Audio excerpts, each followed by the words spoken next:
Welcome back to the Convo Couch, everyone. Pasta Jardula.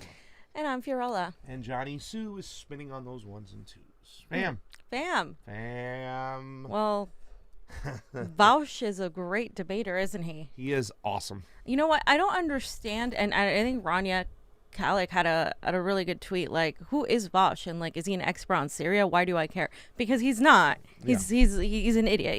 He's spewing CIA talking points, right? And anybody that debates him, of course, will kill him. You know, Jackson did a good job, Niko before.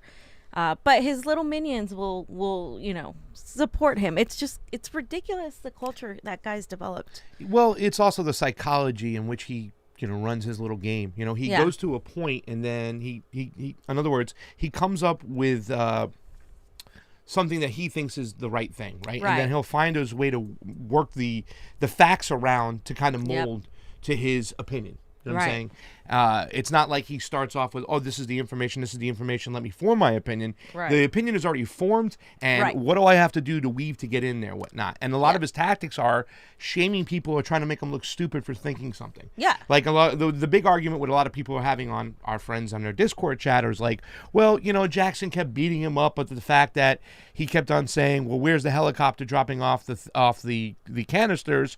Vaush never said that, but Vaush did imply that how could it be put there? It's 100 and something odd pounds. How can it just be ended up there? So even though he didn't necessarily say those words, he strongly implied that it was almost possible for them to be placed there, that it had to be dropped.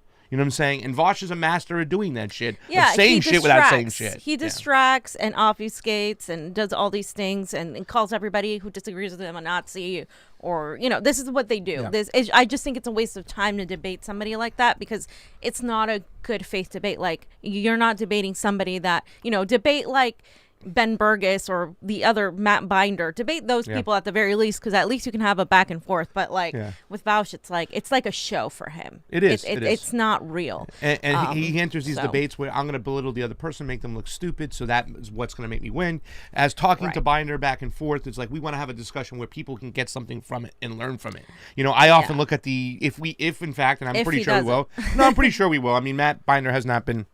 We haven't been talking a lot lately, but when we did communicate, I kind of looked at the Glenn Greenwald, Nathan J. Robinson kind of debate would be kind of what a little preview. Obviously, that's on another level, but the mentality is right there. You know what I'm saying? As far as like what that person believes in, what he believes into. Let's see what we can learn from it. And I did learn a lot. I still agree strongly with Glenn Greenwald. If you guys haven't checked it, we clipped it up. It's got a lot of views on YouTube. It's still moving up to people are still watching it. It's a great debate, but some people can learn some stuff from it. And at the end of the day, we say, okay, the way the neo-progressives or the progressives look at power is different than some of us leftist libertarians or independent-minded thinking progressives or whatever you want to call us. But we understand that coming out of it. It's how we look at power.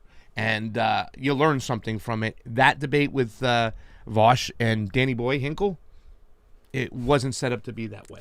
No, and I mean, this isn't a dig at Jackson. This is Vaush. This is like what he does. Like this is, but another thing I wanted to point out. I think my mind just went blank. I was gonna point something out. I can't remember.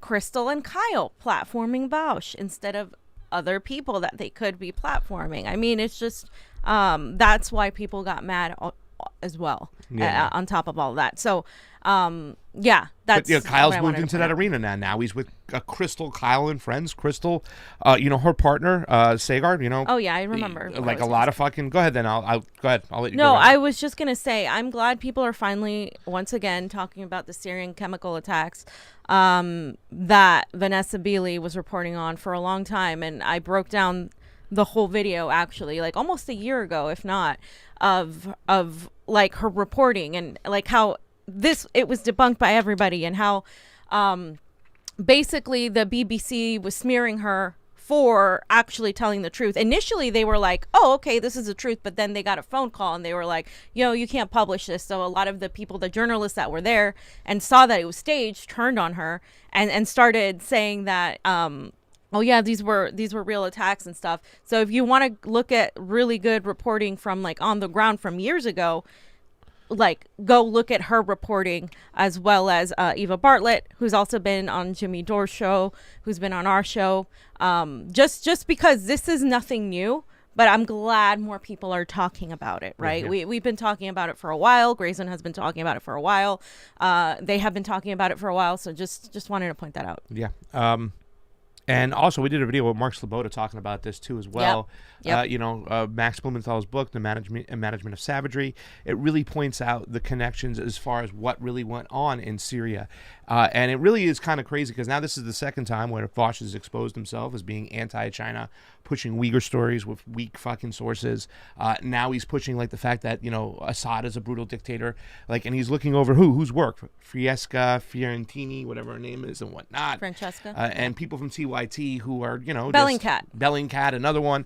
I mean, there's just all this bullshit right now. And it's a shame to see people who are considered to be on the left being pro-imperialist or talking those talking points. And there are, listen, when some people say, well, why doesn't he have this person on the show? Why don't they have that people on the show? And I tell people, hey, man, shut up, have your own show and have people on. But there are questions to ask when you start platforming guys like this and you avoid other people who are, totally contradict the narratives of a person like Vosh. Yeah. And you have to do due diligence. If you're going to have one, you should have the other because it's going to look like you're pushing those points for a reason because your boss has told you to. Yep. So let's get into it, fam. Let's get into it. Let's talk about our favorite reporter. Tucker, my right? issue is if you have an issue with Tucker Carlson and not Rachel Maddow, then there's a problem. Yes. Because it's like, at the very least, the guy brings up anti-imperialist, leftist voices, platforms them. Some, Glenn Greenwald, Max Blumenthal, he's had on Aaron Maté several times. So and Anya Parampal, I really don't have an issue. He's had on our boy Andrew to talk about Julian Assange. I mean, if CNN did that, I would give them credit. They don't do that. Yeah. So at the very least, I give Tucker that credit. Do I like him? Not really. No, I don't like him. Do I think he's divisive? Yes. Do I think he's really awful on immigration and race, all that stuff? But we should be able to say, oh, he is actually right on this issue. And people like Ken Fed Klippenstein have been dismissing the Assange case. Somebody messaged me earlier and was like, I feel like Ken Klippenstein, because he's involved in this too, was dismissing the Assange case in a way, was kind of like mocking that we have the gravity of a surveillance state, right? Or is it just me? And I'm like, no, that's exactly what he's doing. And the whole thing with Chelsea Manning and all of that just like took it to another level. So I really see that, this as like a culture war thing, but at the very least, Tucker is, pointing out some very real things here. The important part to point out in this kind of segment is like the way it's twisted, and it's still because a lot of people still, give always kind of criticize people for covering Russiagate and why are you still covering Russiagate? We know it's true. It ain't over, ladies and gentlemen. Yeah, they're still clearly pushing it in the mainstream. People still believe it. They're still trying to make policy off it, and you're going to see the way the mainstream media twists the narrative. Right. Of what's going on to make it look like what the NSA was doing was legit, which it's not. And Edward Snowden pointed this out to us years ago. So Nicole Wallace, who's now a host on MSNBC, she was never a progressive. She was never on the left. She just got on the network because she was anti-Trump, right? I believe she worked for George Bush, W, and whatnot. Well, she brings on who? 2 ex-FBI employees to state her case. I mean, MSNBC is littered with ex-spooks giving talking points to the public, and they actually want to pass it off as credible journalism when they've always had a part to play, and that's to be pro-imperialist. So let's take a look. Here's the next FBI fucking guy talking about what happened, and watch how they frame it as anti-American eventually. Here we go. Last week, Tucker Carlson of Fox News told his audience that he heard from a whistleblower at the NSA that they were monitoring his communications in an attempt to take his show off the air. It's a claim that resulted in a rare and forceful public denial from the NSA, stating this, quote, Tucker Carlson has never... Last week, Tucker Carlson of Fox News told his audience that he heard from a whistleblower at the NSA that they were monitoring his communications in an attempt to take his show off the air. It's a claim that resulted in a rare and forceful public denial from the NSA, stating this, quote, Tucker Carlson has never been an intelligence target of the agency, and the NSA has never had any plans to try and take his program off the air. But thanks to some stunning new reporting from Axios overnight, we're learning a bit more about the situation. Jonathan Swan is reporting that Carlson was reaching out to U.S.-based Kremlin intermediaries in an attempt to set up an interview with Russian President Vladimir Putin, shortly before Carlson announced his accusation on the air. Sources told Axios that U.S. government officials learned of Carlson's efforts to secure the interview, and Carlson subsequently became aware of the government's knowledge of his outreach. Carlson responded to Axios in a statement, quote, "As I've said repeatedly because it's true, the NSA read my emails and then leaked their contents. That's an outrage, as well as illegal." To be clear, Axios has not confirmed whether any communications from Carlson have been intercepted, and it remains unclear why Carlson seems to believe his outreach to Russian intermediaries could have been the basis for NSA surveillance. While many questions still remain, what is clear is that Carlson's dangerous accusations have added to a growing chorus of distrust in our country's intelligence agencies, all started during the presidential transition by the disgraced ex-president. Joining our conversation, Frank Figliuzzi, former assistant director for... All right. Before we get into the FBI agents, fam, I just want to get your opinions on the whole framing, the way they look at this shit, the way they show Putin and fucking Tucker together and whatnot. I mean, to excuse the NSA. Yeah, I mean, it's obvious propaganda. I mean, it's obvious narrative management from the start. The placing of the pictures, the calling our Trump our disgraced president, just feeding into that narrative that still Trump is still the boogeyman. Trump hasn't been in office. Like Biden, the Biden administration and Democrats are the ones that are in charge, and they're screwing the country further worse than it already was. And they're completely trying to distract people from that and distract from the fact that the NSA has admitted. And we all have evidence that they do spy on Americans. Yeah. And you can even, talk about your personal experience of how, you'll be talking about going to Canada with your friends, and then all of a sudden you'll get like an ad that'll say, "Hey, take a vacation to Canada." Like like that happens. Yeah. That happens all the time. It's like that on the very basic level, right? And then you're talking about somebody who kind of, in a way, I don't think Tucker Carlson is necessarily anti-establishment, but I think he's more of a danger than this woman right here. And so, obviously, you can't argue that this doesn't happen, but they're trying to make a mockery out of it because it is Tucker Carlson, and they can be like, "Oh, this idiot right-winger, and a lot of the left is playing right into that. Yeah, and they're going to use the excuse that he was trying to reach out for an interview as a journalist or a commentator to the Kremlin, to Vladimir Putin, to talk to him as a reason why they can go and spy on him. Oh, they should be spying on him. They'll always justify it, and the left will go with him. So much of the psychology is in play with these videos and the way they're kind of framing these things on the mainstream media. That's why when people who are still talking about Russiagate, despite my issues I've had with Aaron Matei before when I debated about the elections, I'm still glad they're talking about this shit because it's still going on, ladies and gentlemen. And us in the bubble are different than the people in the mainstream media. Yep. And the mass amount of people who are going to hear this shit and then justify the NSA, what they're doing, it needs to be pushed back against. Right. Like it's a bad thing that we don't trust our intelligence agencies is how they're framing it. Exactly. Fam, you should trust the FBI. Let's listen to the spooks talk about, and watch how they frame this shit too as well. This is classic old school FBI, CIA. You're being un-American, anti-American if you push back against the red, white, and blue going after bad Vladimir Putin. Go ahead. Counterintelligence at the FBI, now the host of the Bureau podcast, and an MSNBC national security analyst, and Andrew Weissman, former FBI general counsel, a former senior member of the Mueller investigation, now an NYU law professor, and lucky for us, MSNBC legal analyst. Frank Figliuzzi, talk about who the NSA listens to, and say if I wanted to interview, I don't know, if I had wanted to interview Ahmadinejad or Vladimir Putin myself, what would that sort of expose me to in terms of anyone potentially hearing those efforts? Yeah, the NSA is perhaps the most secretive agency in our government.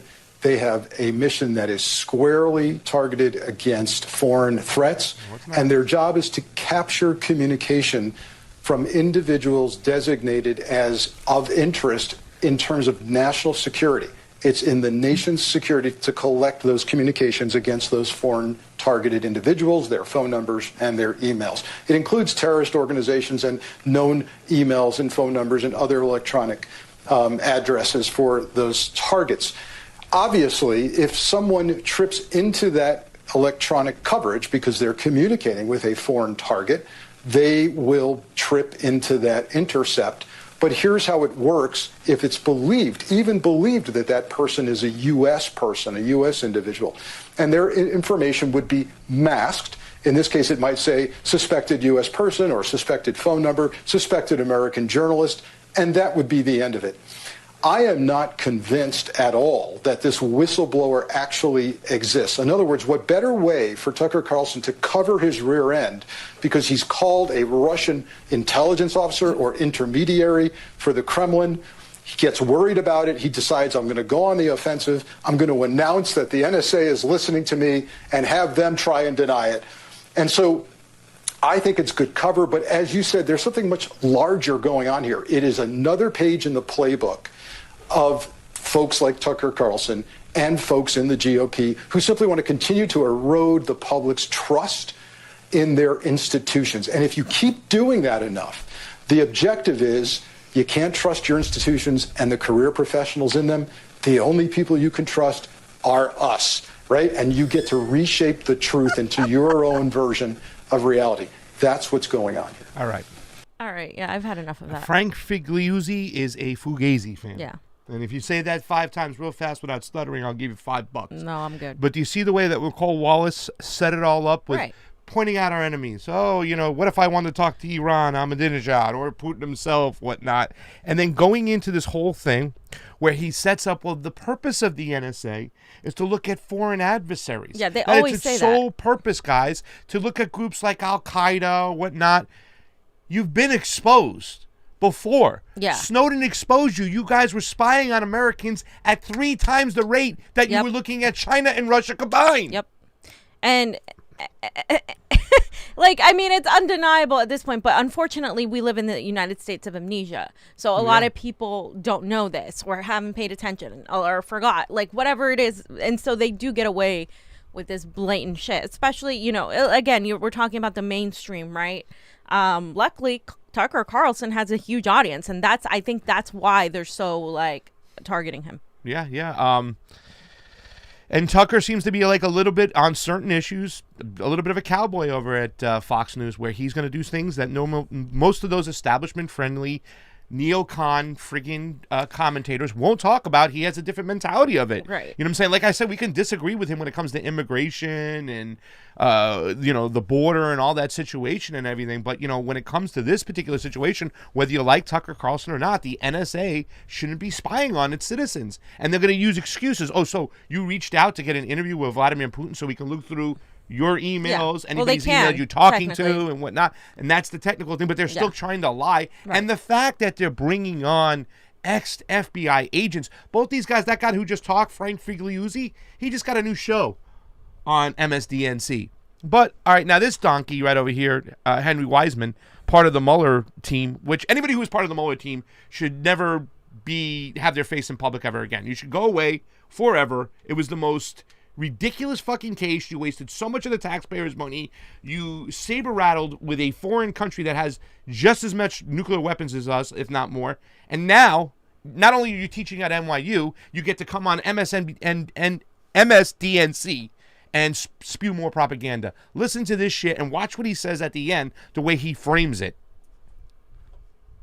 I was actually going to agree with Frank, my colleague from my FBI days, that you know, if you think about what Tucker Carlson could have done here, is he could have followed the same route that the New York Times and other respected journalists did when they were incidentally overheard, and may have, in fact, been not incidentally had their call records obtained by the Department of Justice.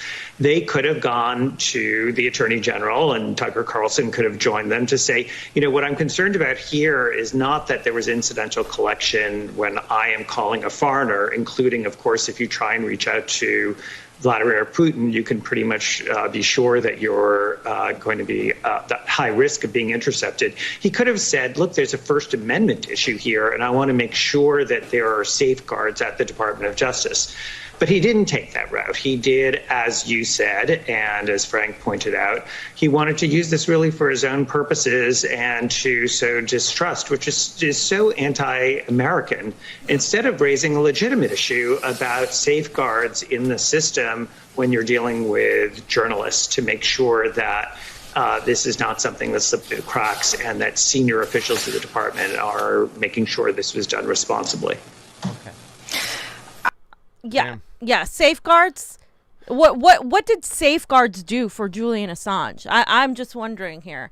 For Edward Snowden, for Chelsea Manning, what is a safeguard when you jail whistleblowers and jail journalists for asking the right questions and getting the right information? What like, it's such obvious just narrative management. It's just so blatant. You have cops and CIA and FBI cops is what I call them. They're basically cops, and they are here pontificating about how a commentator or a journalist should proceed to go about getting any information, and yet we know that the NSA spies on everybody. We know that through the Patriot Act, the Espionage Act, that we have increasingly diminished civil liberties when it comes to freedom of the press, and right now, of course, with Julian Assange, is just so blatant what they're trying to do. So it, to me, it's just like I have a hard time, like, even we live in an oligarchy. This is why we don't shut the hell up about this stuff, because we live in an increasingly Orwellian society. Fam, I think that you're criticizing the FBI and the NSA and the CIA is very un-American. You know what I'm saying? You should just go along with what the deep state has to say. You should go along with these agencies like the CIA, who said they took classes in lying and whatnot. And yes, the narrative management. I mean, this is partially right here why I wanted to do a show, because, you know what I'm saying, you don't have to be a genius to spot this shit out. You don't, right? You know what I'm saying? I know what they do. They put a guy on who teaches at NYU. He seems smart. He says some stuff. Well, he must be talking, what's going on. He's smarter than me. No. You know what I'm saying?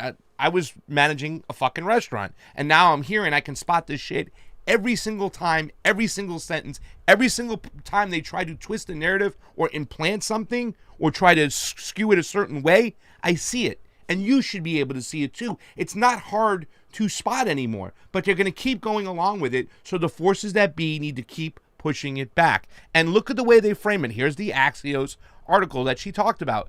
Scoop. Here's the scoop, fam. Not breaking, it's the scoop. Tucker Carlson sought Putin interview at time of spying claim. So right there in the article, they're trying to justify that the NSA had the right to do what they had to do, because he was talking to Putin, because Putin bad.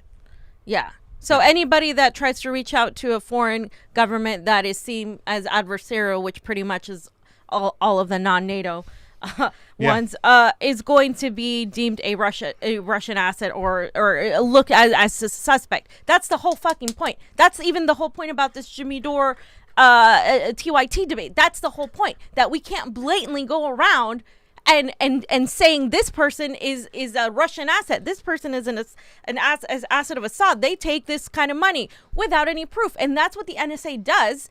And their little minions in the establishment media do the same exact thing. Yeah. Why? Because they don't want you to get the truth. They want to smear the witness, discredit the witness. Always. And then that way they can get away with pushing their version of the truth, which is all bullshit. And I believe they spy on fucking everybody. Even if somebody was trying to reach out to a neighbor, a NATO ally of sorts, to have an interview, they're going to still pay attention to it because they want to know who's talking to who.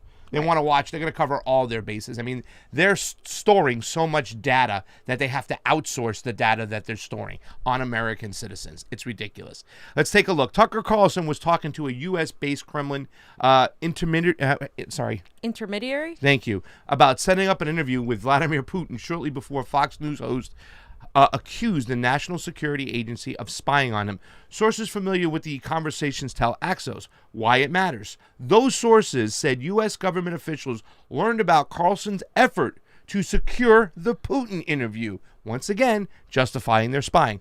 Carlson learned that the government was aware of his outreach and that the basis of his extraordinary accusation followed by a rare public denial by the NSA that he had been targeted. Axios has not confirmed whether any communications from Carlson has been intercepted, and if so, why. The big picture, Carlson's changes instantly became a cause célèbre on the right, which feasted on the allegation that one of America's most prominent conservatives might have been monitored by the U.S. intelligence community. So basically, they're saying the fact is they keep implying and keep putting it out there. Oh, he was trying to talk to Putin. Oh, he was trying to talk to Putin. Oh, he's trying to talk to Putin. They haven't admitted yet that they were spying or whatnot, but if a whistleblower does come forward or somebody leaks something, whatnot, they're going to be caught, and people will say, well, yeah, I heard he was talking to Putin. That's why they were right. Manufacturing consent that it's fine. Yeah. They are manufacturing consent right before your very own eyes. This is before the information has come out. It is yet to be seen or yet to be heard from if the NSA did actually spy on them. They haven't admitted it, but we will see. And rest assured, the fact that they're putting it out there right now, all this information, the way they're putting it out, that it was Putin, Kremlin, they're trying to cover their own ass and justify why they did it. Caitlin Johnson said it best. And Glenn Greenwald had a whole thread on this shit that's great. Wait, so Tucker Carlson said the NSA is spying on him, and everyone, including the NSA, said he was crazy, but it turned out it was completely true. But that's fine, because Carlson was trying to set up an interview with a foreign official the U.S. doesn't like. Do I have that right? I mean, in basic terms, yeah. I mean, there's nothing more to say. I mean, yeah. Yeah, I mean, I really don't. I mean, I don't want to get into much more of this stuff. We can keep going on and on about it and stuff. I think this segment's long enough. I just want to show the last tweet that you put in there too, as well, because it's so fucking great. If Tucker Carlson triggers you and Rachel Maddow does not, you need to do a blue MAGA self-check, fam.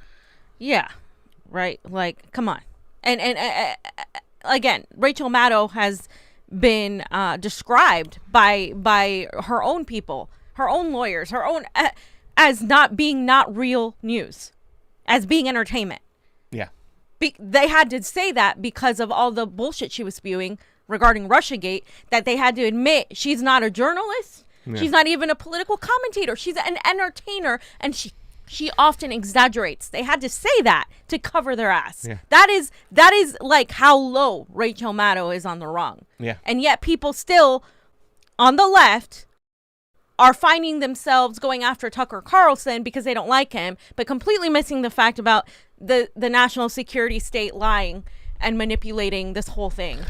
That's the problem. It very much reminds me of Bruce Spiva from the Democratic lawyers. One of the Democratic lawyers said in a courtroom that if they wanted to, they have the right to go in the back room full of cigar smoke and pick whoever they want. I mean, they fucking expose themselves all the fucking time, ladies and gentlemen. And you got to call them out for what they're doing. You know what I'm saying? And you know damn well they're manufacturing consent right here. They're doing it before your very own eyes. They're saying it's okay for them to spy on American citizens. And they're going to use Putin as the excuse for doing so. So take with it what you want. I think it's a crock of shit. And the NSA is fucking evil, right? And our civil liberties are fucking thrown out the window. And we live in a complete fascist fucking state right now. Bam.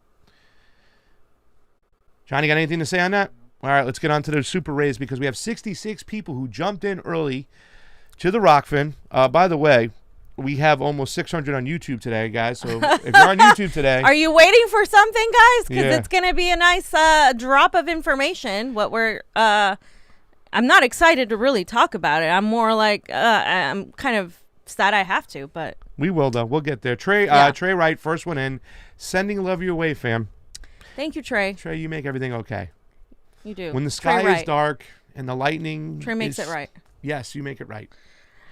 Reeve Barker, thank you for the super red contribution. It is always appreciated on the couch. James Evans says, come try ya. I'm sorry if that was loud out there. Yeah, that was extremely loud. Come try ya. Embald Fate, fam. Embald Fate. The intelligence agency are known for killing minority leaders, arming neo-Nazis, arming racist slavers in Libya. Yep. Why is MSNBC so dedicated to protecting an openly racist organization? I guess we know their type. Yep. Yeah. Because they're part of it. Because it's something that really, it's imperialism, right? And Yep. imperialism is just littered and soaking and bathing in racism. You know what I'm saying? They use racism all around the planet to pit people against each other, to cause tribes to fight each other, to arm one side against the other. And they don't give a fuck what they're doing, whether or not they're killing indigenous people in their homeland. They don't give a fuck, okay? All they care about is controlling all the resources and controlling all the people. They are the worst people on the planet. Emblet Fate also says, you guys saw that debate too. Your Rachel Maddow's incomplete clone totally rage quit. Yeah. Is Vosh Rachel Maddow's clone while spewing Probably BS worse. about Syria and never answering the questions. I mean, Yeah. dude, he spouts CIA talking points on the reg. Yep. He is very much just like Rachel Maddow. You're very, very much right. Facts on the ground. Thank you for the Super 8 contribution. It is Hey guys, what's up? always appreciated on the couch. All right, fam, let's get moving. I am. We are. Just want to make any Super Rays. Oh, there's one more from Steve Trosk. Troasock, sorry. Steve Trosock. My first tip ever to any show. Oh, that's awesome. I like you too. Keep up the good fight. P.S. Don't tell Graham Elwood. He may get jealous. I will not tell him. Jeffrey H. Stevenson. The Convo Couch received a tip. That means that it's always appreciated at the couch. And fam, we're on to the next topic. All right, great. Right So along. you kind of did a story about this the other day. Yep. You broke the news when it was here. There was a foreign hit squad that was arrested in the murder of the Haitian president, right? Mm-hmm. So now it's come to fruition, fam. Yeah, they arrested some people. There were 2 Americans of Haitian descent. Most of the people were Colombia, and it's very confusing. We're Colombian. Yeah, it's very confusing to what's going on over there right now, fam, because there's a lot of different narratives being spun. Right. You know, Right. a lot of people are saying this was an ex-American friendly president who had started to turn on a lot of oligarchs in the country and was going to kind of oust them, and that's why he was killed. Some people just said they wanted other puppets in play, whatnot. We don't know. There's a lot of stuff going on. Yeah. And it's very, very confusing at this point. 8 of the suspects are still on the run, while 17, including 2 Americans, have been arrested. And right above it says the group included 26 Colombians and 2 Americans of Haitian origin. 26 Colombians, guys. They were all the Colombian government has confirmed they're ex-military. So to be continued on this. This is not going to be a long segment because we don't know what's what. The curtain hasn't been pulled back yet, so we don't know what's going on. However, Slow News Day did put up a good tweet the other day, and Whitney made a comment on it. Because I got to read Steve's stuff. Super weird how the CIA director was in Colombia on a delegate mission right before Colombian mercs got popped after successfully assassinating the Haitian president. Life's just fully of these coincidences, I guess. Life's just full of these coincidences is what it should be said. He put fully, but I read it. And I was confused if that was you or Steve. No, that was Steve in that particular. Usually it's me, but in that particular situation it was Steve. And Whitney Webb said, well, what do you know? And the UN and others are calling for foreign intervention in Haiti. Yeah, and it's interesting because, like I said, with everything that's going on in Peru, with everything that's going to be happening in Brazil, Lula is ahead. And then you have, Chile, and you have all of these countries in the global south kind of like trying to gain independence from the empire of the West. It's really telling to see how America is going to deal with that, because they are. And you've seen the response to Juan Guaido by the Biden administration. So none of this is isolated. All of this is connected. That's what you have to look at geopolitically, how these things matter. And yes, I agree with Steve. It is absolutely worth noting that was what was happening. And from the people on the ground, the account that I had posted before, you can see also that they're saying, these mercenaries were definitely people that were allowed previously and by the previous government. And now obviously they've turned on them. So there's a lot going on in regard to that. So just wanted to point out the CIA director arrives in Colombia to lead sensitive security mission, Venezuela on alert. So a lot of people thought they were there to talk about Venezuela. But Haiti's always in play. The highest official of the United States Central Intelligence Agency, William Burns, arrived in Colombia to participate in a delicate mission in terms of security as part of the cooperation, in quotes, between the two countries. The Colombian ambassador in Washington, Francisco Santos, reported on the arrival of the CIA director. However, Santos did not want to provide additional details about Burns' visit to Bogota. Another thing that's happening is, the murders in Colombia. Nobody's reporting on that. I mean, I've reported on it on Twitter. We've talked about it. We've had an activist that's literally in Colombia come on the show and talk about what's going on. And that is also escalating. And yet they have the time to bring in a CIA asset to Colombia, but not to stop killing all these people, right? Yeah. Or give them the basic things that they're demanding in this general strike. They don't have time to do that. So you can tell this is a U.S.-backed CIA type of operation. Trust that there's likely some U.S. interest in for this happening. Again, I have to reiterate, and Niko talked about this, the elections coming up in September in Haiti, that is also not a coincidence now. So it tells a lot. I prefer not to tell you it's a delicate mission, an important mission in terms of intelligence that we managed to coordinate, Santos replied.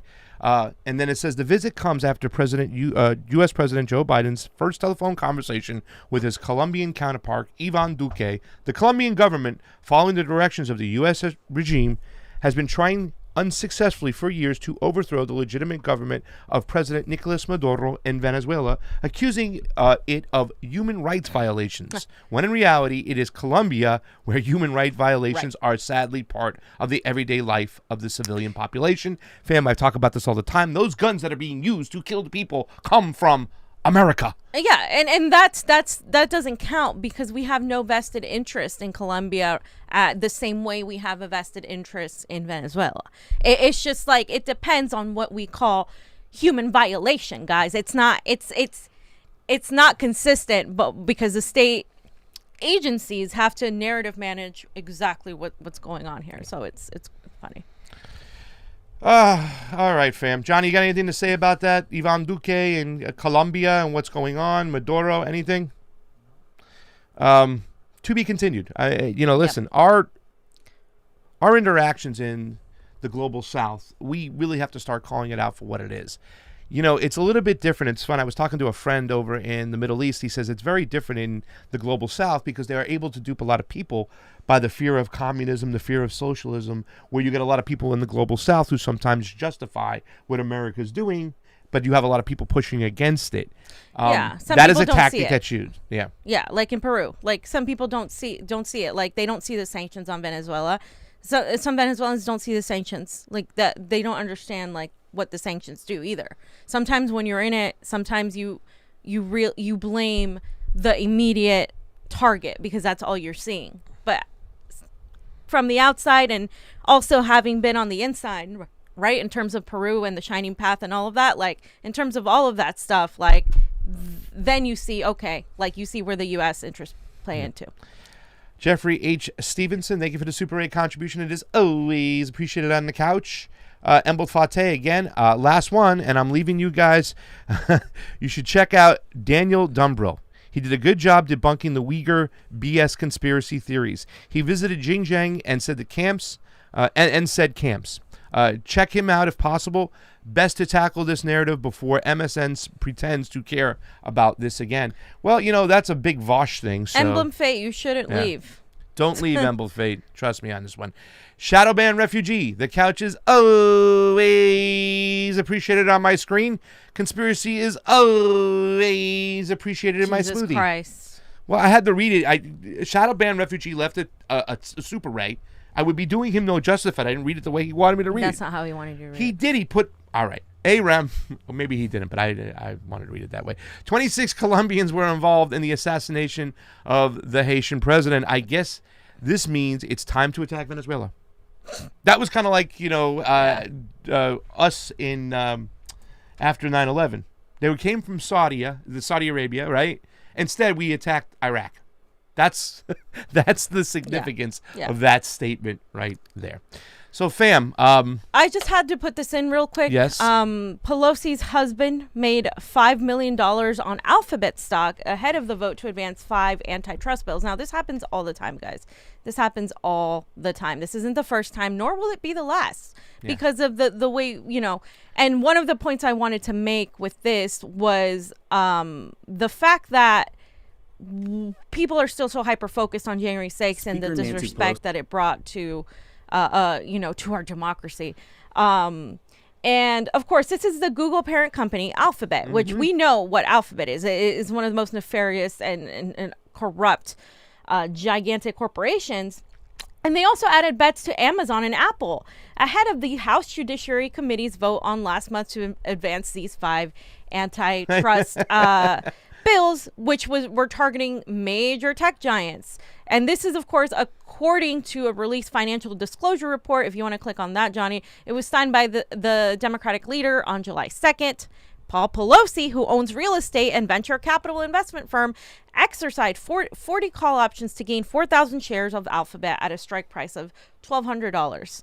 Paul Pelosi gained $4.8 million from the trade, and it rose to $5.3 million, according to Bloomberg. And this transaction was dated June 18th, followed by previous actions in May, purchasing 20 call options for Amazon at $3,000, and then 50 options of Apple for $100. I mean, this is like, look, this is. Remember the Tesla thing? It's the same thing. Like they're buying stocks because they know there's governmental contracts coming out and stuff that they're going to make money, and it's going to shoot the stock up. It's legal. That's the thing. It shouldn't be, but it is. Insider trading is supposed to be illegal, so how do they make it legal? You know what I'm saying? It's so crazy. And of course, when they were reached for comment, they said that their spokesperson said that she had absolutely no idea and no prior knowledge to these transactions. Please, that's like the NSA saying we only spy on foreign entities. It's the same bullshit. She absolutely knew. They absolutely know what they're doing, guys. Like this is, and it's legalized corruption. Yeah. That's why when I say things like, I don't believe in punishing people for drugs like as heavily as other people think. I believe in, in rehabilitation, because these people are the real criminals and they get away with it. And so when people get mad at somebody for robbing, a store or a Walmart or something, I get it. But this is what happens all the time. We get robbed. These people make so much money, while simultaneously look at where they're investing their money. And you think that has no conflict of interest too, on top of everything else, with how they legislate?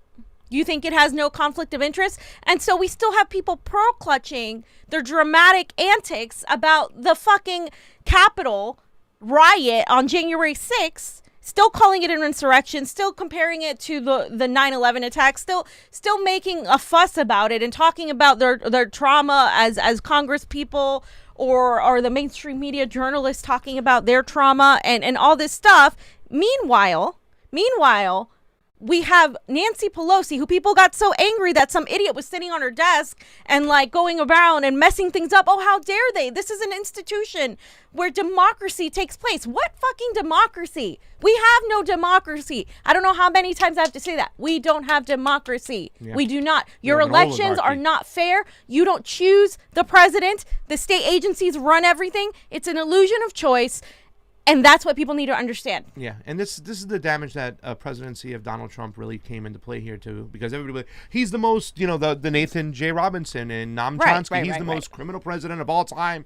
This is awful. We have to stop him. So at the end of the day, vote blue no matter who. Look what they're doing. Look what they're doing. How can this? I mean, like I said, Donald Trump would have needed 3 or 4 more terms to catch up to the corruption that Joe Biden has brought. I don't know about that much. Well, maybe. I don't know. Well, because he couldn't get anything done because they were opposing him. I mean, Joe Biden, for years, that guy's 47 years, fam, of pushing awful policies. Well, we wouldn't have Trump without Biden. Biden is part of the architect of the system that Trump was exploiting, and Trump is a part of that system. Believe it or not, some of you still think he's not. He absolutely is a part of that fucking system. Trump was completely used to allow people to hate him so much, to then allow this whole, we have to at least vote for Joe Biden, and this idea that Democrats will save the day. Because without that boogeyman, Americans wouldn't have conceded so easily. Yeah. After that. So it's all part of the freaking plan.